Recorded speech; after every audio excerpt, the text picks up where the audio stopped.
15. After this, the word of the Lord came to Abram in a vision. Do not be afraid, Abram. I am your shield, your very great reward.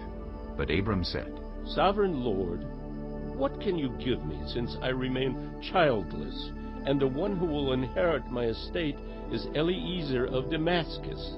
And Abram said, You have given me no children, so a servant in my household will be my heir. Then the word of the Lord came to him.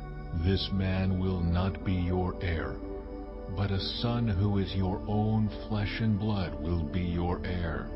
He took him outside and said, Look up at the sky and count the stars, if indeed you can count them. Then he said to him, So shall your offspring be. Abram believed the Lord, and he credited it to him as righteousness. He also said to him, I am the Lord, who brought you out of Ur of the Chaldeans, to give you this land, to take possession of it. But Abram said, Sovereign Lord, how can I know that I will gain possession of it? So the Lord said to him, Bring me a heifer, a goat, and a ram, each 3 years old, along with a dove and a young pigeon. Abram brought all these to him, cut them in two, and arranged the halves opposite each other. The birds, however, he did not cut in half.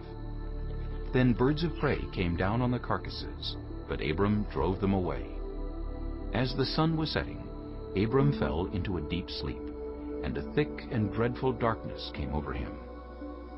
Then the Lord said to him, Know for certain that for 400 years your descendants will be strangers in a country not their own, and that they will be enslaved and mistreated there. But I will punish the nation they serve as slaves, and afterward they will come out with great possessions. You, however, will go to your ancestors in peace and be buried at a good old age. In the 4th generation, your descendants will come back here, for the sin of the Amorites has not yet reached its full measure. When the sun had set and darkness had fallen, a smoking firepot with a blazing torch appeared and passed between the pieces. On that day, the Lord made a covenant with Abram and said, To your descendants I give this land, from the Wadi of Egypt to the great river, the Euphrates, the land of the Kenites, Kenizzites, Cadmonites, Hittites, Perizzites, Rephaites, Amorites, Canaanites, Girgashites, and Jebusites.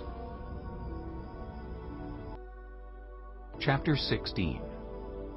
Now Sarai, Abram's wife, had borne him no children, but she had an Egyptian slave named Hagar. So she said to Abram, The Lord has kept me from having children. Go sleep with my slave. Perhaps I can build a family through her. Abram agreed to what Sarai said.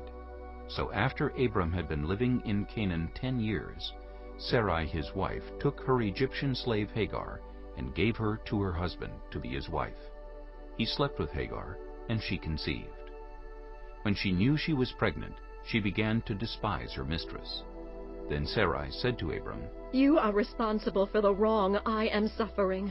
I put my slave in your arms, and now that she knows she is pregnant, she despises me. May the Lord judge between you and me. Your slave is in your hands, Abram said. Do with her whatever you think best. Then Sarai mistreated Hagar, so she fled from her. The angel of the Lord found Hagar near a spring in the desert. It was the spring that is beside the road to Shur. And he said, Hagar, slave of Sarai, where have you come from, and where are you going? I'm running away from my mistress Sarai, she answered.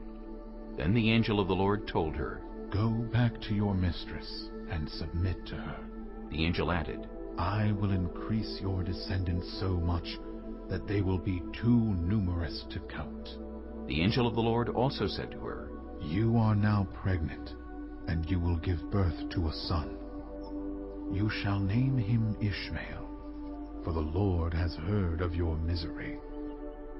He will be a wild donkey of a man, his hand will be against everyone, and everyone's hand against him.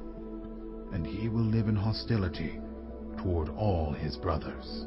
She gave this name to the Lord who spoke to her. You are the God who sees me.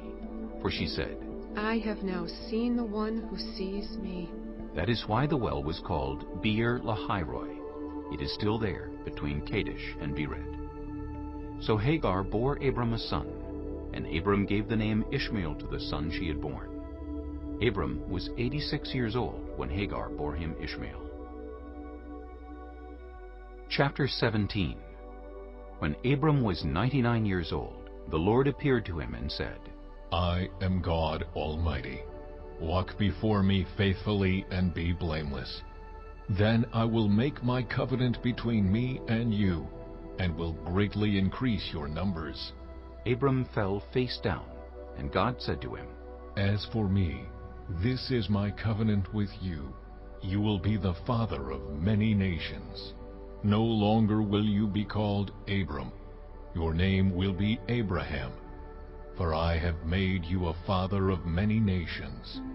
I will make you very fruitful. I will make nations of you, and kings will come from you.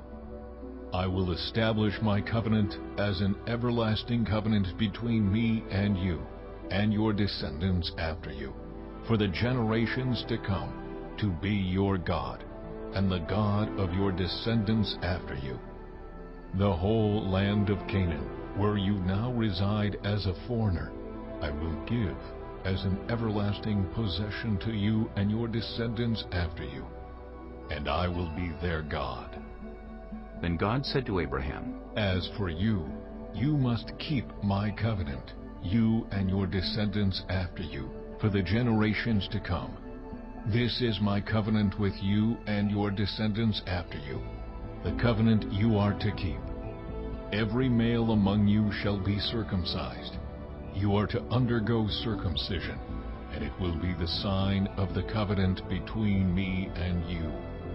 For the generations to come, every male among you who is 8 days old must be circumcised, including those born in your household or bought with money from a foreigner, those who are not your offspring, whether born in your household or bought with your money. They must be circumcised. My covenant in your flesh is to be an everlasting covenant. Any uncircumcised male who has not been circumcised in the flesh will be cut off from his people. He has broken my covenant. God also said to Abraham, As for Sarai your wife, you are no longer to call her Sarai. Her name will be Sarah. I will bless her, and will surely give you a son by her. I will bless her so that she will be the mother of nations. Kings of peoples will come from her. Abraham fell face down. He laughed and said to himself, Will a son be born to a man 100 years old? Will Sarah bear a child at the age of 90? And Abraham said to God, If only Ishmael might live under your blessing. Then God said, Yes, but your wife Sarah will bear you a son, and you will call him Isaac. I will establish my covenant with him as an everlasting covenant for his descendants after him. And as for Ishmael, I have heard you. I will surely bless him. I will make him fruitful and will greatly increase his numbers. He will be the father of 12 rulers, and I will make him into a great nation. But my covenant I will establish with Isaac, whom Sarah will bear to you by this time next year.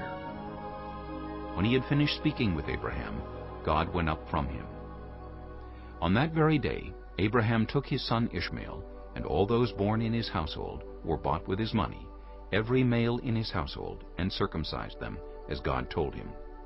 Abraham was 99 years old when he was circumcised, and his son Ishmael was 13. Abraham and his son Ishmael were both circumcised on that very day, and every male in Abraham's household, including those born in his household or bought from a foreigner, was circumcised with him.